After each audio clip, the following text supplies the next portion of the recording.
காப்பாற்றக்கூடிய அரசாக நம்முடைய முதலமைச்சர் இருக்கிறார்.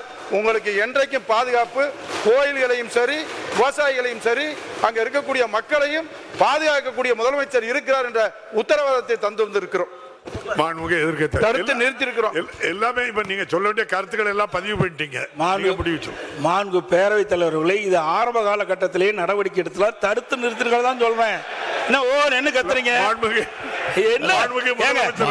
பேரவைத் தலைவர்களே, மறுபடியும் எதிர்க்கட்சிகள் ஆரம்ப காலகட்டத்திலிருந்து ஆரம்பத்துக்கு போயிட்டார். இப்போ நான் திரும்ப திரும்ப ஒரு ஒன்றை தெளிவாக சொல்கிறேன். நான் முதலமைச்சராக இருக்கிற வரையில் நிச்சயமாக ஒன்றிய அரசு இந்த திட்டத்தை கொண்டு வர முடியாது. அது வந்தால் அதை தடுத்தே தீர்வோம். அதான் திரும்ப திரும்ப சொல்றேன். நான் தமிழ்நாட்டினுடைய முதலமைச்சராக இருக்கிற வரையிலே இது நிச்சயமாக நாங்கள் அனுமதிக்க மாட்டோம். மாண்புமிகு எதிர்க்கட்சி தலைவர், மாண்பு பேரவைத் தலைவரை எதிர்க்கட்சி என்ற முறையில் எங்களுடைய மக்களுடைய பிரச்சனையை அரசுடைய கவனத்திற்கு கொண்டு வருவது எங்களுடைய கடமை. அந்த அடிப்படை தான் சொல்றேன்.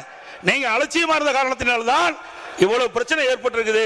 நீங்க முன்கூட்டியே சரியான முறையில் நடவடிக்கை எடுக்கப்பட்டிருந்தா அப்பொழுது இவ்வளவு பிரச்சனை வந்திருக்காதுதான் சொல்றேன். ஒண்ணு என்ன, எந்த இடத்துல கூட ஆளுங்கட்சி அதுக்கு சாதகமான ஒரு வார்த்தையை எழுதல, பேசல, அலட்சியமும் இல்ல.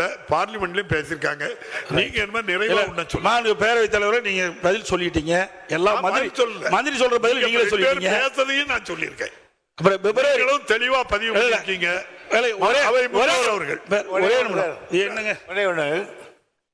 மாண்புமிகு முதலமைச்சர் இந்த மாபெரும் சபையில் 3 தரம் நான் முதலமைச்சராக இருக்கிற வரையில் மத்திய சர்க்காரே அதை கொண்டு வருகிறது என்று சொன்னாலும் சரி, அதை நான் இங்கு நடத்தப்பட மாட்டேன் என்று பிரகடனப்படுத்தி இருக்கிறார். இந்த பிரகடனத்துக்கு பிறகு கூட நீங்கள் சந்தேகிக்கிறீர்கள் என்று சொன்னால், இதை விட நீங்கள் வேதாந்த அக்காவுக்கு நேரடியாக பேசிவிடலாம். மாண்புமிகு எதிர்க்கட்சி தலைவர், மாண்பு பேரவைத் தலைவரே, அந்த நிறுவனத்திற்கு ஆதாரமாக இருக்கணும். எங்களுக்கு அச்சம் ஏற்படுது. ஏன்னா 10 மாசம் கிடப்பில போட்டிருக்கீங்கள.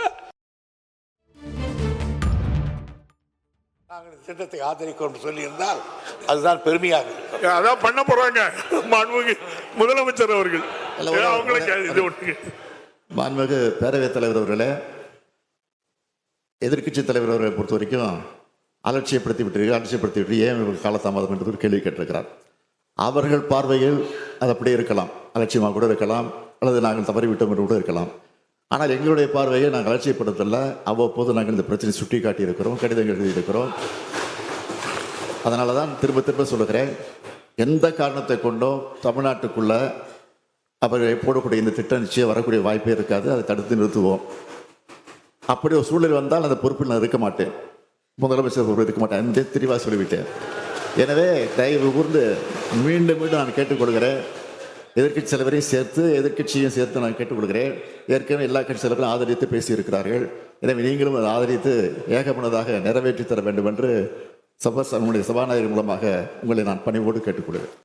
Mines and minerals development and regulation ஏலம் எடுக்கிற அதிகாரம் ஒன்றிய அரசுக்கு மட்டுமே உள்ளது. அடுத்த சென்டர் சுரங்க குத்தகை வழங்கும் அதிகாரம் மட்டுமே அரசு கொண்டு. எனவே அவர்கள் ஏலம் விட்டாலும் அவருக்கு குத்தகை கொடுக்கிற அதிகாரம் இவர் கையில் தான் இருக்கிறது. எனவே நிச்சயமாக இந்த அரசு அவருக்கு குத்தகைக்கு கொடுப்படாட்டும். எங்களுக்கு அந்த அதிகாரம் இருக்கிறது.